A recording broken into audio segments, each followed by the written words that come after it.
So yan mga picture ng buyers and buyers. So andito nga ako today sa project namin dito sa Barangay Amayatan sa Cavite. So ang ganda nga ng location ito kasi kung nakita nyo naman sa video na almost 1 to 2 minutes lang from Ontario Soriano Highway.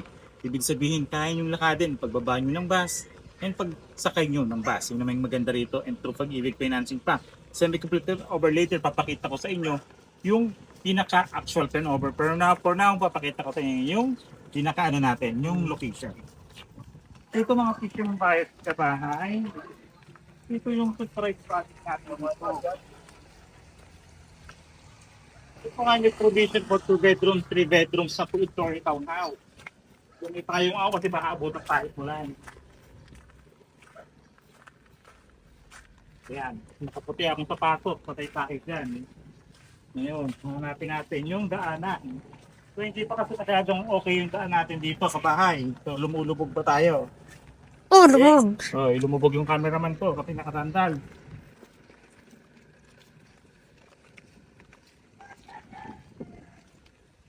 Yeah. So yung po mga picture ng bahay ng kabahay, ito na nga po yung ating sunturay project natin dito sa Amaya, Tansa, Cavite na 2-story townhouse. Later, papakita ko sa inyo yung actual turnover. Pero sa mga naghahanap po ng commuter-friendly na bahay dito, like for example, working kayo Manila or kay around Tansa kayo na gusto nyo is from Antero Soriano Highway, kaya nyong lakadin yung bahay, yung property. Yung isa po sa maganda, hindi looban, hindi po papasok yung bahay na to. At the same time, option ka kung gusto mo provision for 3 bedrooms or provision for 2 bedrooms. May car garage po ito for only 2.5M only.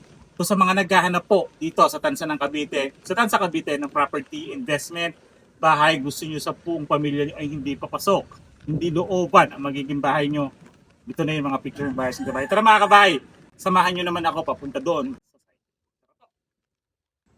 So yun mga picture yung buyers and kabahay. So nakita nga natin yung actual site, yung location.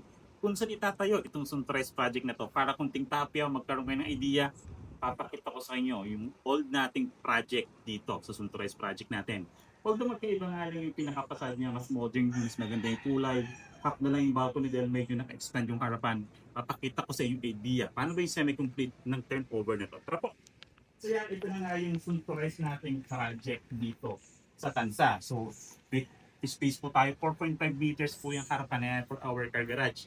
Dito pa lang malalaman mo na kung kasya ba yung sasakyan mo. May side fence tayo. Concrete side fence po yan. Steel gate na lang ilalagay natin with balcony through Pag-ibig and bank financing. Then, tulad ng sabi ko kanina sa inyo din sa site, almost walking distance lang po ito.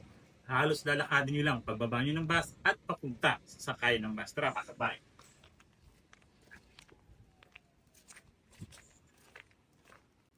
Ito yung actual turnover natin. Ito yung delivery unit mismo nung old nating project dito sa 13. Sa pangalawa po ito, pangako yung sa Tansa. So yung pinagkaya ko dito, halos wala ko dahil sa inyo complete turnover din to. Kung nakikita natin dito ang tiles, ganito yung full turnover doon, 60 by 60 na yan, mas turnover sa atin. Napaka-affordable ito in terms of location. Kasi kung nakikita yung mga project natin sa Tansa at malapit dito, is halos ano po siya, hindi sila nagkakalyo. Pero yung mga grand finish turnover, ito semi-complete turnover na, imagine. Yung turnover sa inyong unit, may tiles yung ground floor, may tiles sa second floor, partition na lang po lang, diba? Gulandahan yan. It's like yung windows ng mga bintana natin. Pintuan natin, steel door na lang po yan, or metal flush door, then nandito ng feeding yung ating pinaka-circuit breaker. Kagandahan dito, meron po itong one toilet in bath and provision for 2 to 3 bedrooms. And so you have the option dito to sing 2 bedrooms or 3 bedrooms. Kagandahan yan, dahil sa pares ko yung project natin, marami ko po kayo pamimilian na unit. Ang ganda ng location nito, promise. Kaya kung gusto mong makita mo, bus trip ko kayo sa ano, napaka-appreciate yung location dito sa Tanza. For our service area, pwede natin gawin service area naman natin dito. So pwede tayong maglagay dito ng pinaka-dirty kitchen natin, laundry area, or pwede natin extend yung kitchen natin para doon na tayo nagluto, diba? So maximize natin yan. Lagyan lang natin ng bubong, and may dito nitong sa taas natin, pwede pa siyang future expansion. Ito, wala po siyang fence code ha. Okay. Then meron tayong one element na dito. Our one element ba? Ang ganda natin over ito, yung dati nyo, wala kayong space. Then, nakatiles na rin. yung turnover natin dito, ito yung maganda mo dito. Complete accessories, during the turnover, wala na kayong iisipin. Nandiyan na lahat ng accessories pag turnover sa atin ng unit, and pintuan natin sa plastic PVC. So once na mabasa siya, it takes a year pa rin bago siya masira. Diba? Ayun yung maganda naman dito sa turnover ng ating toilet, diba? Yung kagandahan yan, make note nyo to, mga picture yung bias ng bahay. Take note nyo, dito po mga kabahay, ito na po yung water and electric installation nyo. Tara ba, sa yung time. Dito naman sa atin, bago tayo umakat ng pa-effort, makikita yung built natin dito. Although wala akong tayong sure kulay, magkaparehas pa siya ng kulay sa turnover. So pero kung makikita nyo, modern yung kulay, bright, combination siya ng white, di ba nakakapanood for only 2.5 then? O kakaroon ka ng semi-complete na bahay, partition na lang ang ulam. Di ba? Tiles po yan, kung ikikita nyo, nakatiles sa kanya. Ano ba yung turnover natin sa baba? Ganun din po yung turnover dito sa atin na tiles. Ang ganda. Imagine, for example, na turnover, yung sa inyo, hindi pa kayo ready. Yung pinasya natin ng renovate, livable na ang bahay. Kasi nakatiles siya. Yung ground floor, second floor. Wow. Right? For only 40,000 monthly motivation, 12,000 monthly of payment to pag-ibig financing. Ang option din po tayo ng financing dito. So sliding windows po. Sliding windows yung dito. Yung space pa tayo sa likod. Tulad ng ninuro sa inyo kanina.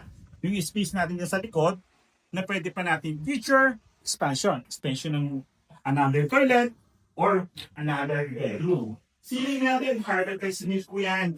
So yung maganda dito ay rack. Papuntang bago ninyo, naka-sliding door. Diba ang ganda, nakala na yung naka-sliding, laking tipid. Magalagay ka ng bedroom dito, pag dito mo naka-sliding door, diretso ka sa bago ini. Pintahan din ko tayo doon.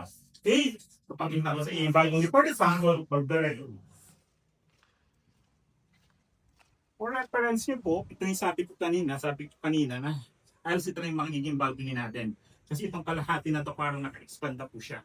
Diba? So, yung future expansion natin dito, ang laki pa din. Kasi yung harapan natin, sobrang laki pa ng space natin sa frontage. Imagine yung 4.5 meters na yun, ay yung pwede nyo pang extend for the roofing, for the slab, for another bedroom, or another balcony or mas malaking balcony. So ito po is through pag-ibig financing. Yun bang financing dito sa Barangay Amaya. So ngayon pag-usapan po natin yung price.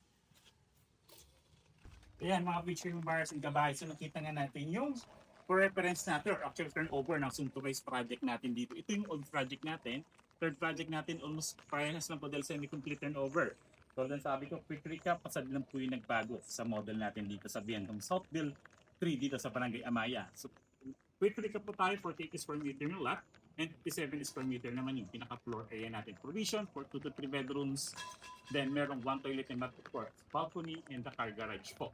So through pag-ibig, inbound financing po ito dito sa Tansa. Tulad sabi ko, pinakamura po ito sa Tansa Cavite na maganda po ang location dahil almost walking distance lang to Antero Soriano Highway. Pagbaba nyo ng bus, papunta sa kaya ng bus, pwede nyo itong lakadin. Ibig sabihin, computer friendly kung nagtatrabaho pa sa Manila. Sync invitation po, lalagay ko nga po siya dito sa side from total contract price, down payment, observation fee, monthly down payment, and monthly amortization. All those, also the report income kung pasok po ba sa inyo sa budget. Diba? Ayan po. Then yung mga numbers ko na please naka-flash po today sa screen, Viber, and WhatsApp po yan. Yung other social media accounts ko po. Visit lang po kayo sa comment, in the description, nandun po yan nakapin. And kung ngayon pa lang po kayo napapadaan sa aking YouTube channel, like, subscribe, and pindutin niyo po yung bell button para updated kayo sa mga bagong videos. Tulad nito. Again, Grand Salvador, this 2026, number pa rin po ang si Atulay. Patungo sa pangarap ng iba.